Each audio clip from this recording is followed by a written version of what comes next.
Hello friends, attention classes के YouTube channel से मैं रुचि कटियार आप सभी का स्वागत करती हूँ। कैसे हैं आप सब? उम्मीद करती हूँ आप सब बहुत अच्छे होंगे और अपनी पढ़ाई को, क्योंकि यूपीटीटी अब शुरू हो गया है और आज मैं आप लोगों के साथ प्रीवियस ईयर के क्वेश्चंस को डिस्कस करने वाली हूँ। तो चलिए दोस्तों, शुरू करते हैं प्रीवियस ईयर के क्वेश्चन का। क्वेश्चन नंबर फर्स्ट तो शुरू करते हैं। क्वेश्चन पहला कह रहा है कि संवेग व्यक्ति की उत्तेजित दशा है, ये कथन निम्नलिखित में किसका है? तो चार ऑप्शन है। जीन पियाजे का कथन है, या वुडवर्थ का है, वैलेंटाइन का है, या ऑप्शन नंबर 4 रॉस का है। तो इसमें दोस्तों सही जवाब क्या, क्योंकि जो स्टेटमेंट जो क्वेश्चन रहते हैं स्टेटमेंट में, उसमें कुछ भी सोचना नहीं है कि कोई ट्रिक नहीं है कि हम अलग से कोई ट्रिक बता दें। तो इसका ऑप्शन नंबर सही हो जाएगा, ऑप्शन नंबर बी वुडवर्थ का। ठीक है, नेक्स्ट सेकंड क्वेश्चन कह रहा है कि शैक्षिक विकास में मूल्यांकन का अर्थ है। जो एजुकेशनल डेवलपमेंट है उसमें इवैल्यूएशन का क्या मीनिंग होता है, ये क्वेश्चन पूछ रहा है। सेकंड नंबर क्वेश्चन कह रहा है, तो ऑप्शन नंबर फर्स्ट कह रहा है छात्रों की प्रगति का आकलन करना, इसका अर्थ है। ऑप्शन नंबर बी कह रहा है कि कक्षा अभिलेखों का मूल्यांकन करना, इसका अर्थ है।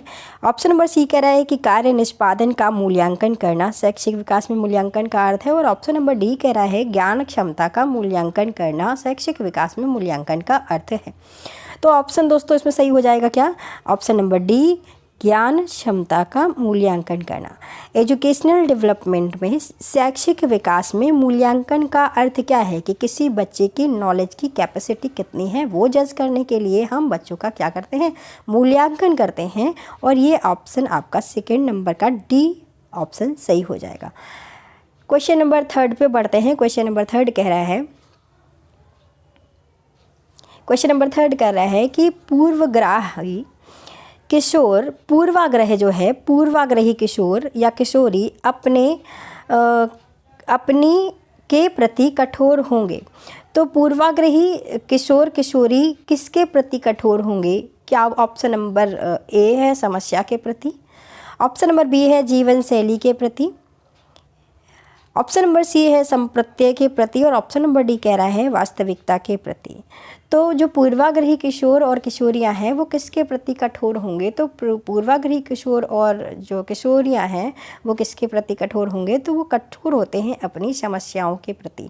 वो अपनी समस्याओं के प्रति इसलिए कठोर होते हैं क्योंकि वो उनको लगता है कि ये जो समस्या आई है ये मुझसे हल नहीं होगी। वो पहले से ही अपने मन में एक धारणा बना के चलते हैं, उसके प्रति वो क्या होते हैं, रिजिड होते हैं। ऑप्शन नंबर 4 कह रहा है संज्ञानात्मक विकास के 4 चरणों में संवेदी पेशीय, पूर्व संक्रियात्मक, स्थूल संक्रियात्मक और औपचारिक संक्रियात्मक की पहचान की गई है। फिर से पढ़ना है क्वेश्चन। क्वेश्चन नंबर 4 कह रहा है कि संज्ञानात्मक विकास की 4 चरणों संवेदी पेशीय, पूर्व संक्रियात्मक, स्थूल संक्रियात्मक और औपचारिक संक्रियात्मक की पहचान की गई है। पूर्व संवेदी पेशी अवस्था को सेंसरी मोटर स्टेज, ये स्टेज नंबर फर्स्ट हो गई है आपकी। पूर्व संक्रियात्मक अवस्था को प्री ऑपरेशनल स्टेज सेकेंड, स्थूल संक्रियात्मक को concrete operational stage, stage number third, और औपचारिक संक्रियात्मक को फॉर्मल ऑपरेशनल स्टेज। ये 4 जो स्टेज दी गई हैं, ये जो पहचान है वो किसके द्वारा की गई है ये आपको बताना है। ऑप्शन नंबर 4 हिलगार्ड के द्वारा, स्टार्ट के द्वारा, हर्लॉक के द्वारा, या जीन पियाजे के द्वारा। तो ये बहुत आसान सा क्वेश्चन है, इसका जवाब हो जाएगा option number D, gene पियाजे।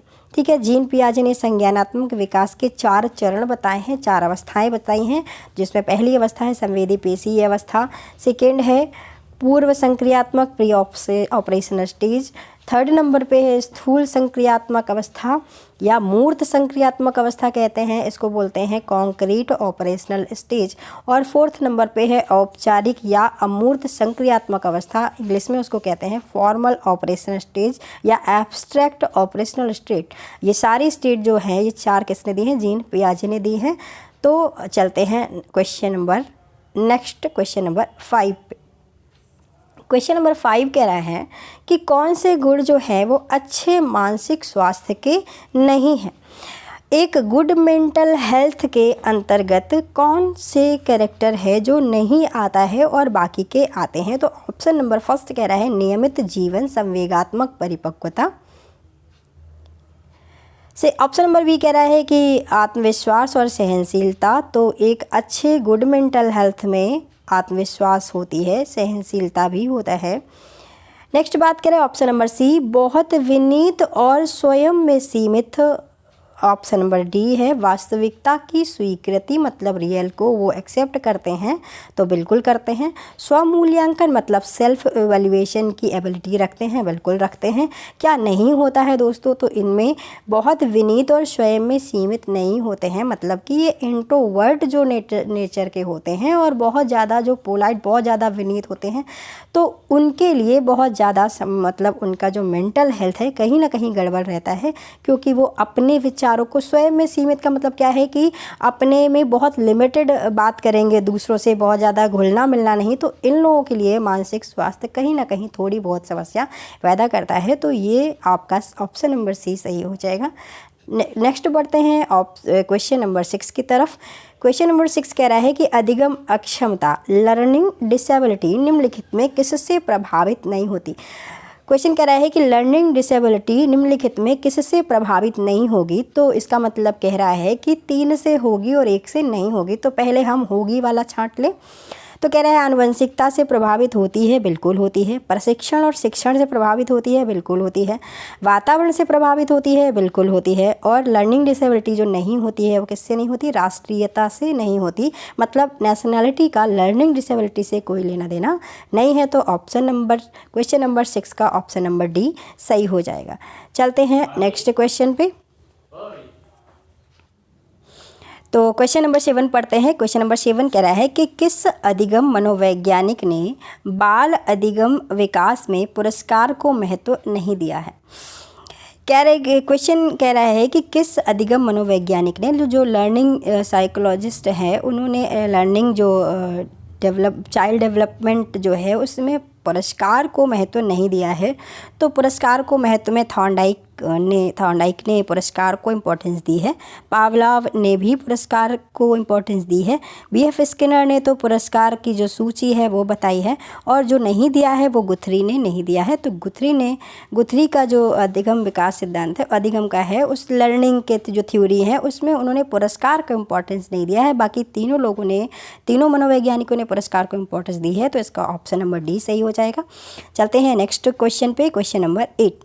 Question number 8 कह रहे हैं निम्नलिखित में किस एक शिशु के अधिगम को सहायता नहीं मिलती? निम्नलिखित में किस एक से शिशु को अधिगम में सहायता नहीं मिलती? मतलब एक कौन सी वो चीज़ है जिससे एक जो बच्चा है वो जब सीख रहा हो उससे वो सहायता नहीं करता, बाकी के करेंगे। तो जब बच्चा कोई सीख रहा है, अधिगम कर रहा है, तो उसमें अनुकरण सहायता करता है। ऑप्शन नंबर 1 अनुकरण करेगा। अब विप्रेरणा ऑप्शन नंबर 2 है, अब प्रेरणा भी करेगा।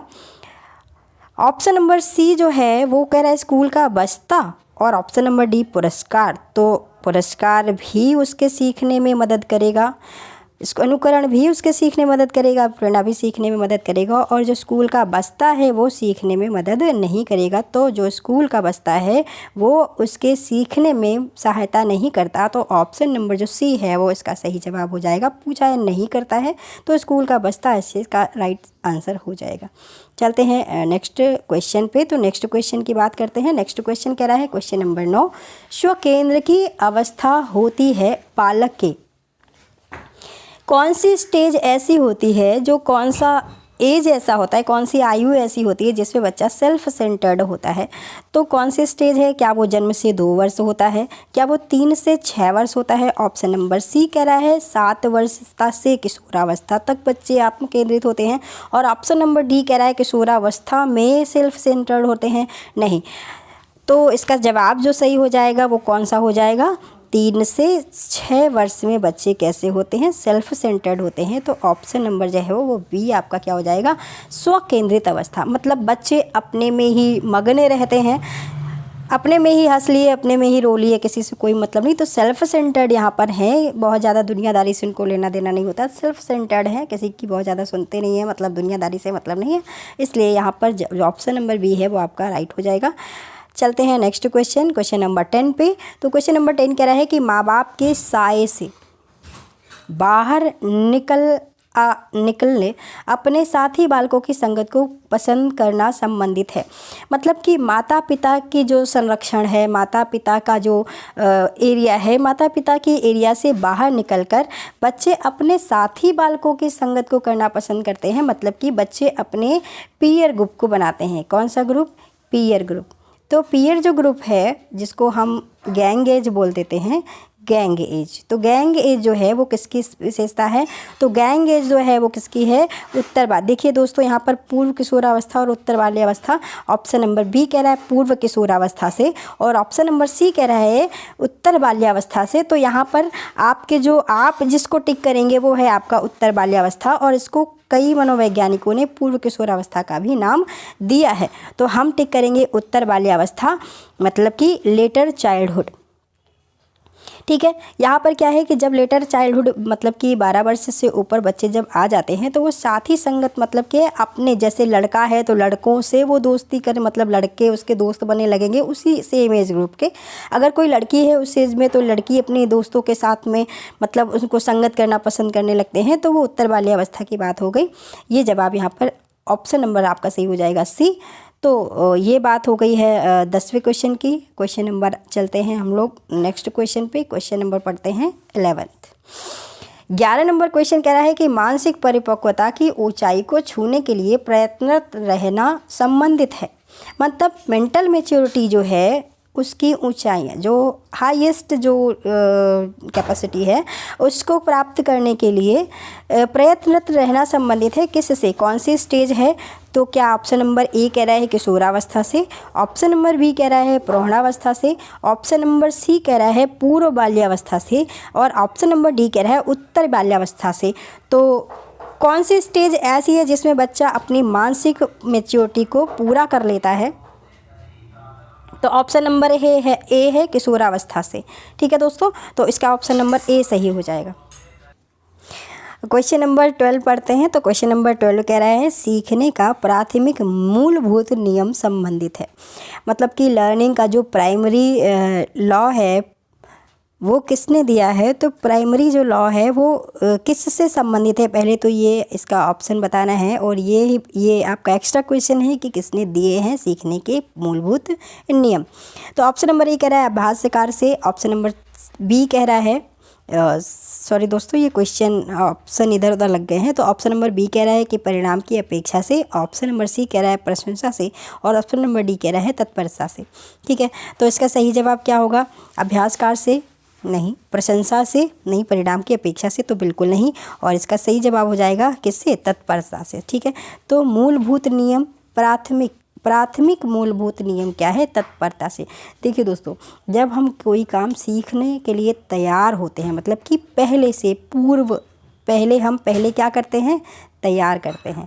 तो सीखने से पहले क्या करते हैं? पूर्व, मतलब क्या? पूर्व की तैयारी। पहले हम क्या करते हैं? तैयार होते हैं। ठीक है, और जब हम तैयार होते हैं पूरी तरीके से फिजिकली और मेंटली, तो हमारी लर्निंग क्या है? बहुत अच्छी होती है। मतलब किसी कार्य को हम जल्दी सीख जाते हैं। तो तत्परता बहुत ज़रूरी है। तत्परता अगर होगी तो हम सीख जाएंगे। तो मूलभूत जो सीखने का नियम है वो कौन सा है? तत्परता से है। मतलब कि हम रेडी होंगे तो हम किसी चीज़ को कर पाएंगे, सीख पाएंगे। ठीक है, तो ऑप्शन नंबर डी इसका सही जवाब हो जाएगा। नेक्स्ट बढ़ते हैं क्वेश्चन नंबर 13 पे। तो क्वेश्चन नंबर 13 आपका क्या हो जाएगा? चलिए पढ़ते हैं। क्वेश्चन नंबर 13 कह रहा है सीखने की प्रक्रिया को प्रभावित करने वाले कारक हैं।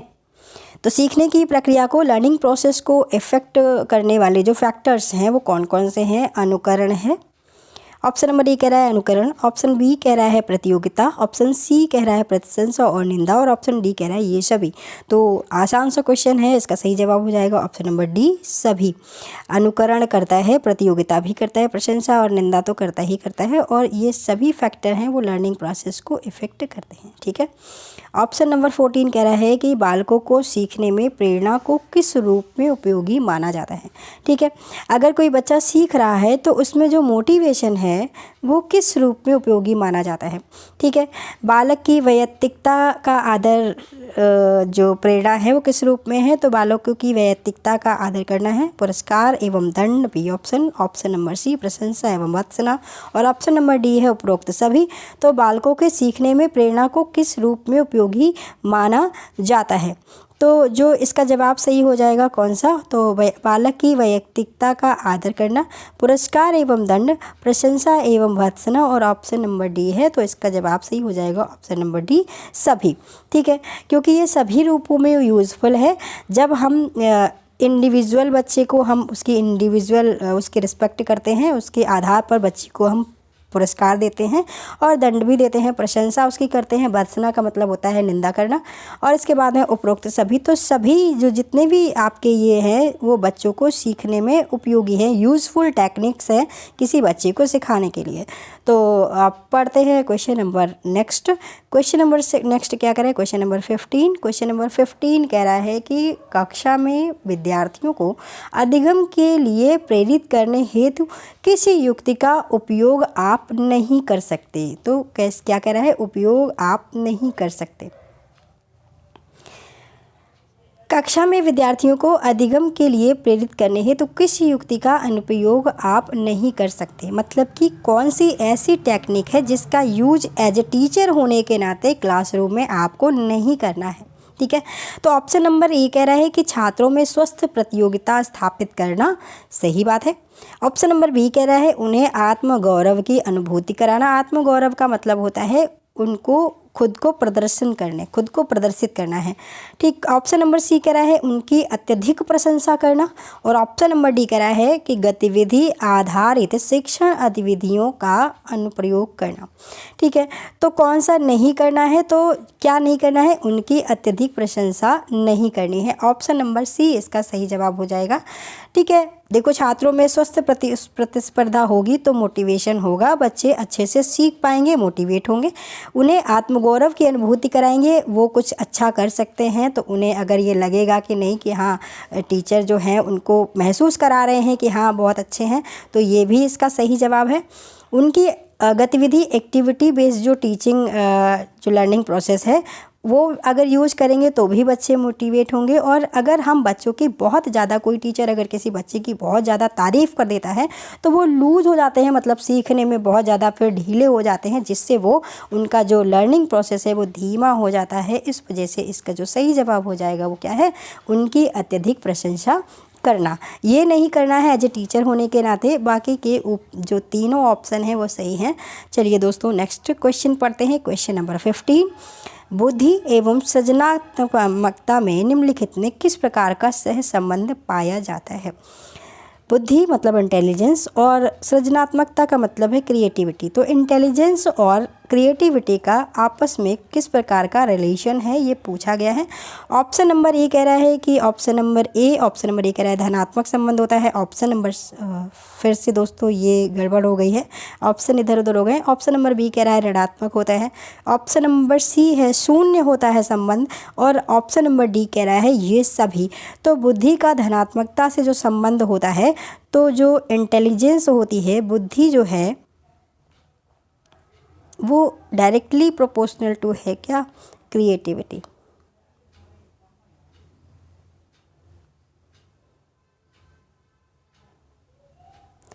बुद्धि का धनात्मकता से क्या है, पॉजिटिव संबंध होता है। मतलब कि अगर कोई जिसकी बुद्धि अच्छी है तो उसकी क्रिएटिविटी भी अच्छी होगी। लेकिन दोस्तों ध्यान रखना है कि जैसे एक क्वेश्चन बहुत पूछा जाता है कि जितने भी प्रतिभाशाली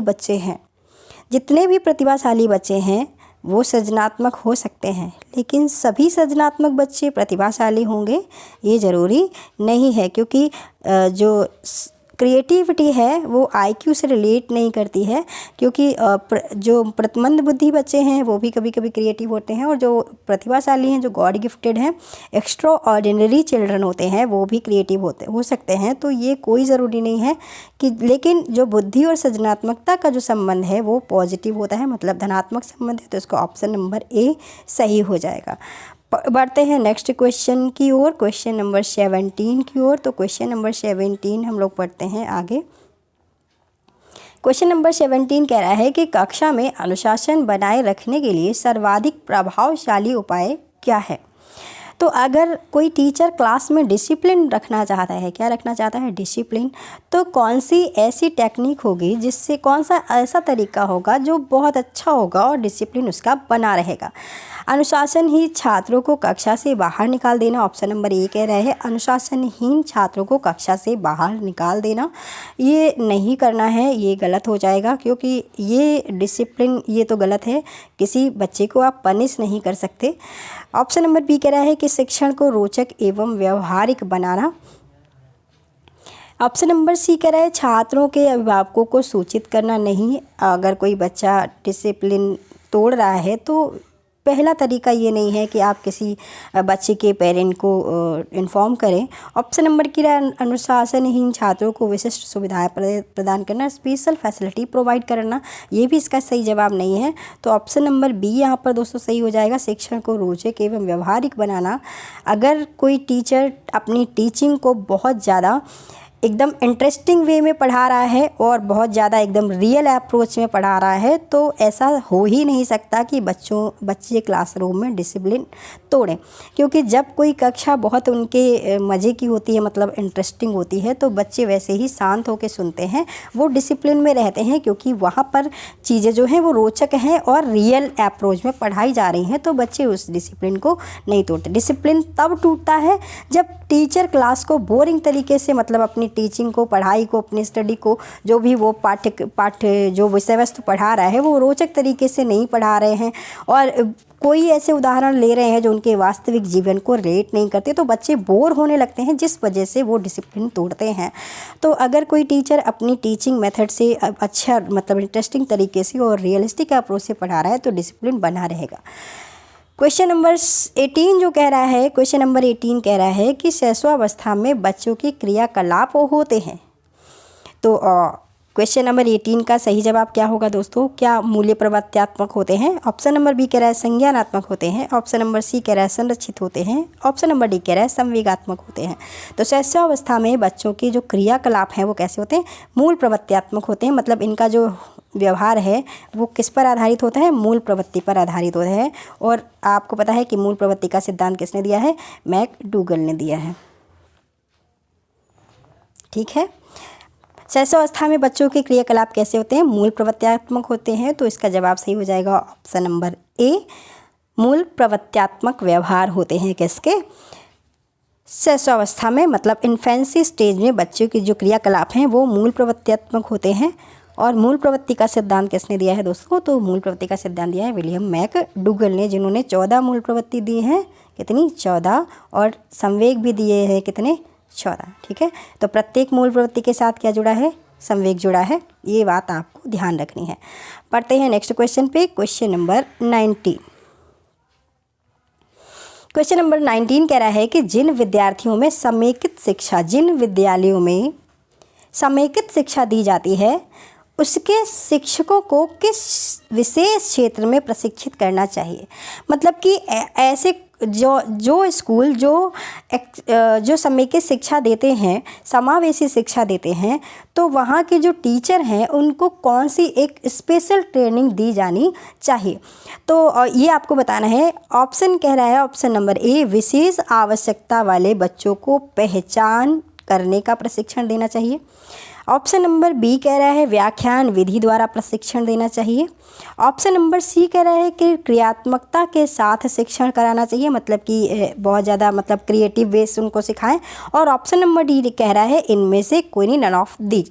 तो अगर कोई विद्यालय है वो जो समावेशी शिक्षा के कॉन्सेप्ट के बेस पर अपने विद्यालय में पढ़ा रहा है, वो कॉन्सेप्ट फॉलो कर रहा है, तो वहाँ के टीचर को जो प्रशिक्षित करना चाहिए वो किसके लिए, विशेष आवश्यकता वाले बच्चों की पहचान और शिक्षण। मतलब वो स्पेशल जो नीड चिल्ड्रन हैं वो उनको पहचान सके और उनके आधार पर वो टीचिंग कर सके, इसकी ट्रेनिंग उनके टीचर को दी जानी चाहिए। तो इसका ऑप्शन नंबर सही हो जाएगा ऑप्शन नंबर ए विशेष आवश्यकता वाले विद्यार्थियों की पहचान और शिक्षण।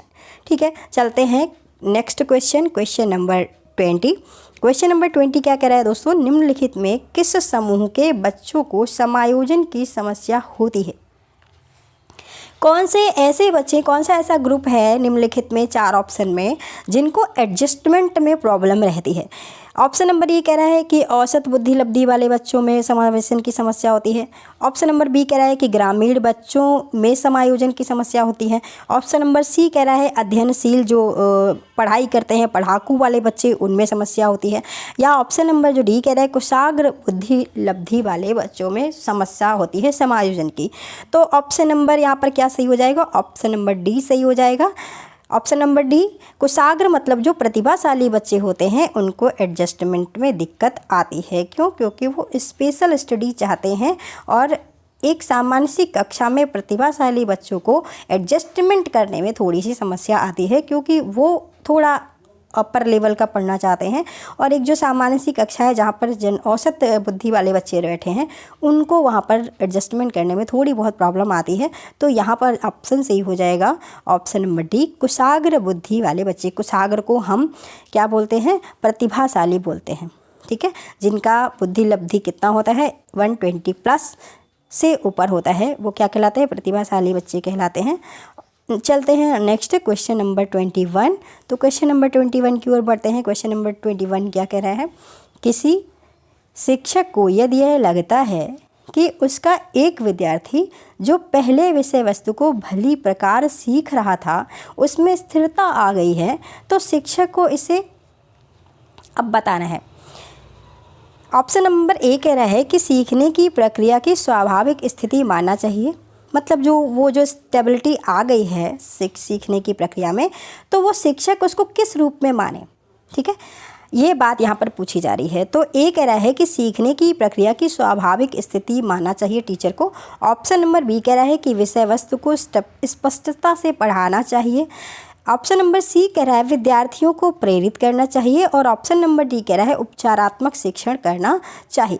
ठीक है, तो जब कोई टीचर किसी कंटेंट को पढ़ाता है तो वो एक समय ऐसा ज़रूर आता है जब उसमें क्या आने लगती है, स्टेबिलिटी आने लगती है। तो ये हमेशा होता है, हर तरीके से होता है।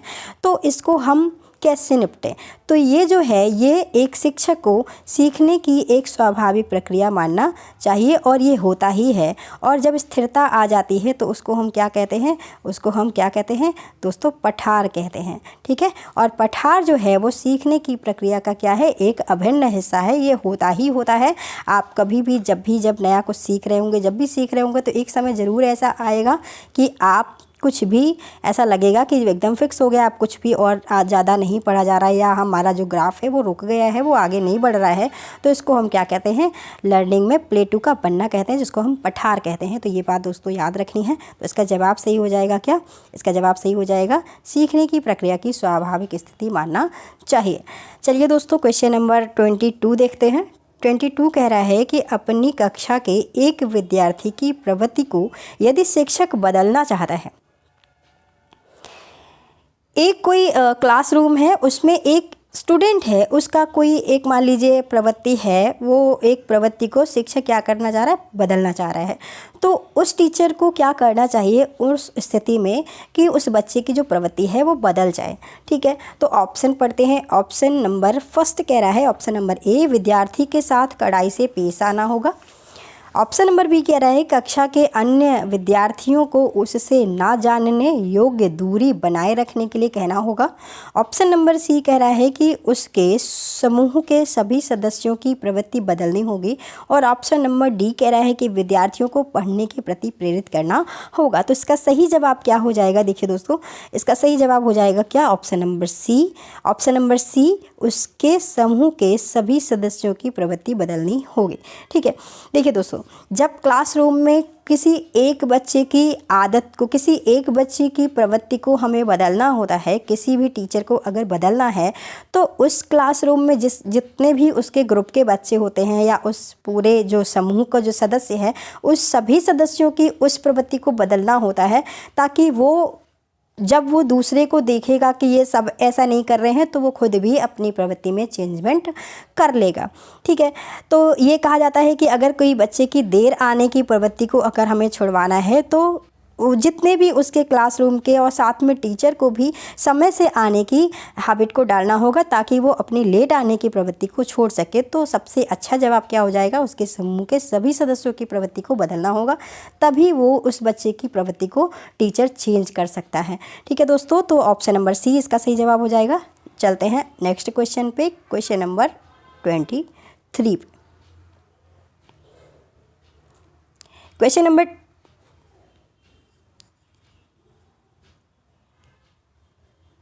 नंबर 23 कह रहा है कि विकास का वही संबंध परिपक्वता से है जो उद्दीपन का डैश से है। ठीक, तो कह रहा है कि विकास का जो संबंध परिपक्वता से है, वही उद्दीपक का संबंध किससे होगा? ऑप्शन नंबर ए कह रहा है परिवर्तन, ऑप्शन नंबर बी कह रहा है प्रतिक्रिया, ऑप्शन नंबर सी कह रहा है प्रयास, और ऑप्शन नंबर डी कह रहा है परिणाम। ठीक है, तो इसका सही जवाब जो हो जाएगा क्या दोस्तों? क्या है? प्रतिक्रिया से। तो उद्दीपक प्रतिक्रिया को हम क्या बोलते हैं? अनुक्रिया भी बोलते हैं। क्या बोलते हैं? अनुक्रिया बोलते हैं, अनुक्रिया बोलते हैं। ठीक है, तो उद्दीपक अनुक्रिया सिद्धांत, जिनको हम SR बोलते हैं, R को बोलते हैं रेस्पॉन्स का मतलब अनुक्रिया। तो उद्दीपक का संबंध अनुक्रिया से है और विकास का संबंध किससे है? परिपक्वता से। तो इसका सही जवाब हो जाएगा ऑप्शन नंबर बी, प्रतिक्रिया। ठीक है, तो बढ़ते हैं नेक्स्ट क्वेश्चन की ओर। Question number 24। क्वेश्चन नंबर 24 कह रहा है कि पियाजे मुख्यतः डैश के योगदान में के लिए जाने जाते हैं। मतलब जीन पियाजे जो हैं मुख्यतः डैश के क्षेत्र में योगदान के लिए जाने जाते हैं। ऑप्शन नंबर ए कह रहा है भाषा विकास में, ऑप्शन नंबर बी कह रहा है ज्ञानात्मक विकास में, ऑप्शन नंबर सी कह रहा है नैतिक विकास में, और ऑप्शन नंबर डी कह रहा है सामाजिक विकास में। तो जीन पियाजे ने किस क्षेत्र में योगदान दिया है? तो जीन पियाजे ने योगदान दिया है ज्ञानात्मक विकास में, मतलब संज्ञानात्मक विकास में इन्होंने योगदान दिया है। संज्ञानात्मक विकास के इन्होंने क्षेत्र बताए हैं। क्या बताए हैं? क्षेत्र बताए हैं। क्षेत्र ना कहिए तो आप स्टेज कह सकते हैं, मतलब चरण कहे हैं। क्या कहें? चरण कहे हैं। कितने चरण दिए हैं? 4 चरण दिए हैं। पिछले के क्वेश्चन में मैंने इसको अभी डिस्कस किया था। ठीक है, तो इसका जवाब सही हो जाएगा संज्ञानात्मक विकास के क्षेत्र में योगदान दिया है किसने? जीन पियाजे ने। तो जवाब आपका सही हो जाएगा क्वेश्चन नंबर बी। चलते हैं नेक्स्ट क्वेश्चन, क्वेश्चन नंबर 25।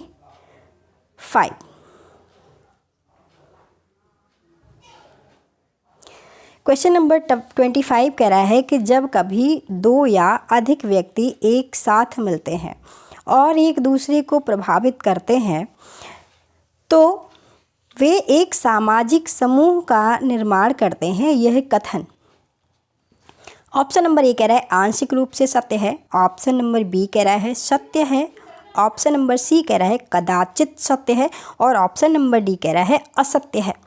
तो जब भी कभी कोई 2 व्यक्ति एक साथ मिलते हैं, मतलब कि जैसे ए है और बी है, ये 2 व्यक्ति हैं, और ये 2 जब भी मिलेंगे तो वो एक दूसरे से प्रभावित करेंगे और क्या बना लेंगे? तो ऐसे बना लेंगे, मतलब कि अगर वो ऐसे हैं तो ए भी बन गया, ये अगर यहाँ पर ऐसे कर दिया तो ये ऐसे, ये भी हो गया।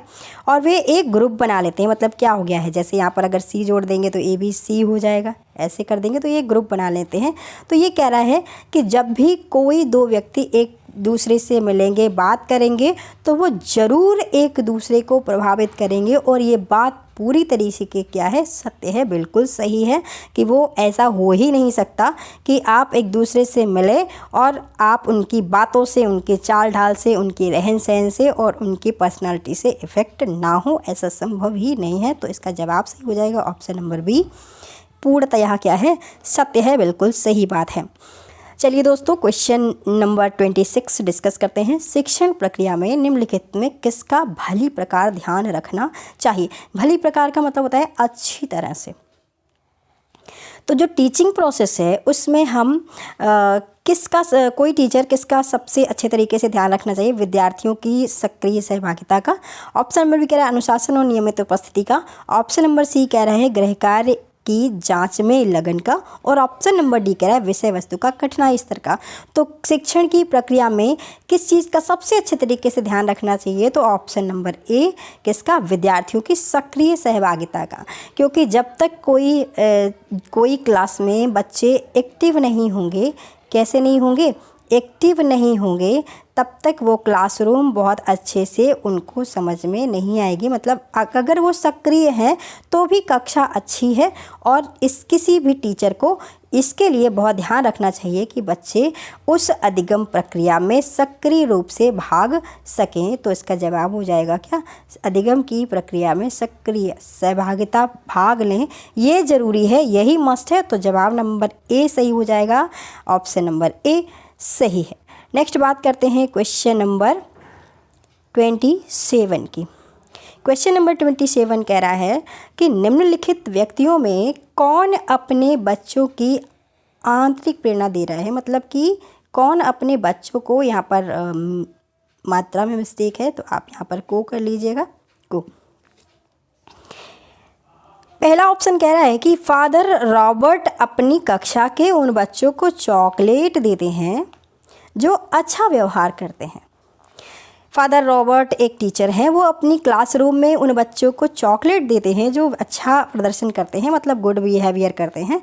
ऑप्शन नंबर बी कह रहा है कि अगली कक्षा में कक्षोन्नति पाने पर नंद कुमार जो हैं वो अपने को कहानी की पुस्तकें देते हैं और अपने ऑप्शन नंबर सी कह रहा है कि जो अपने पुत्र के जन्मदिन पर जो गिरजेश हैं वो दावत देते हैं। मतलब कि 4 लोग हैं यहाँ पर। 4 लोग में पहले हैं फादर रॉबर्ट जो अपनी क्लासरूम में बच्चों के अच्छे बिहेवियर को करने पर चॉकलेट देते हैं। ऑप्शन नंबर बी कह रहा है कि कक्षोन्नति पाने पर नंद कुमार जो है वो कहानी की किताबें देते हैं।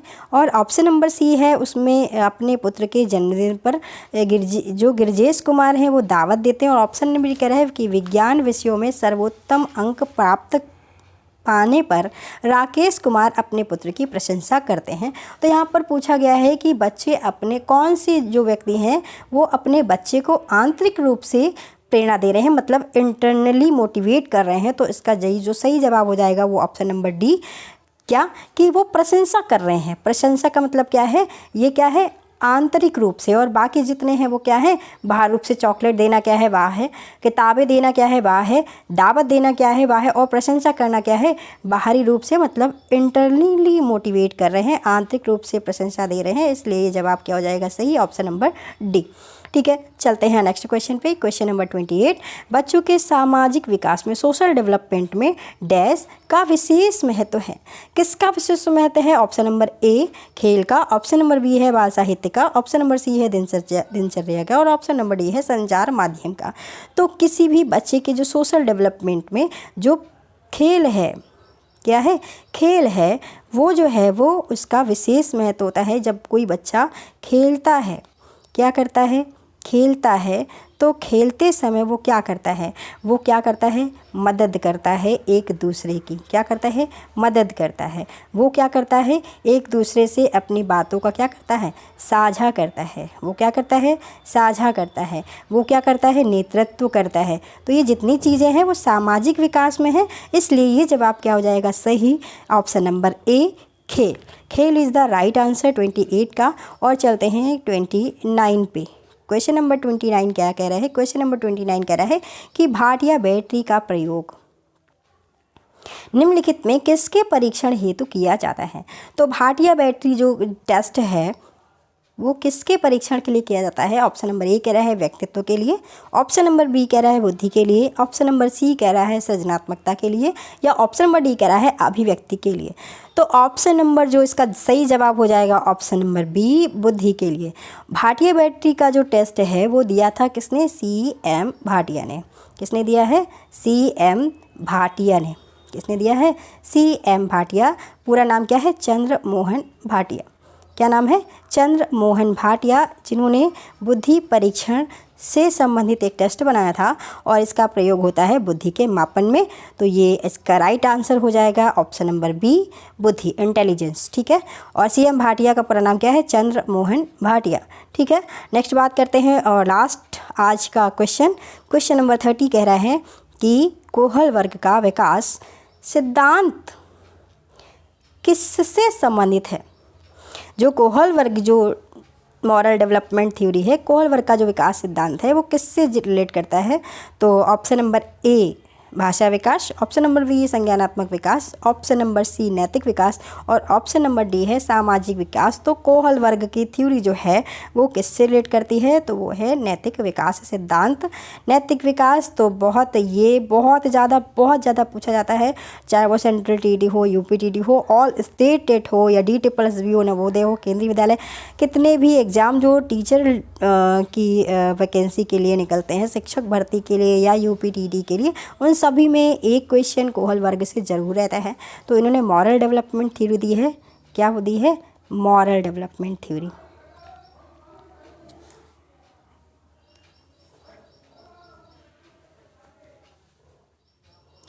मॉरल डेवलपमेंट थ्योरी किसकी है? तो ये दी है किसने? कोहल वर्ग ने दी है।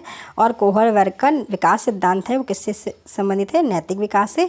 तो ये थे दोस्तों आज के 30 क्वेश्चन। अगर वीडियो अच्छा लगा हो तो लाइक, शेयर एंड कमेंट्स करना ना भूलें और मिलते हैं नेक्स्ट प्रैक्टिस डिस्कशन के साथ। तब तक के लिए थैंक यू।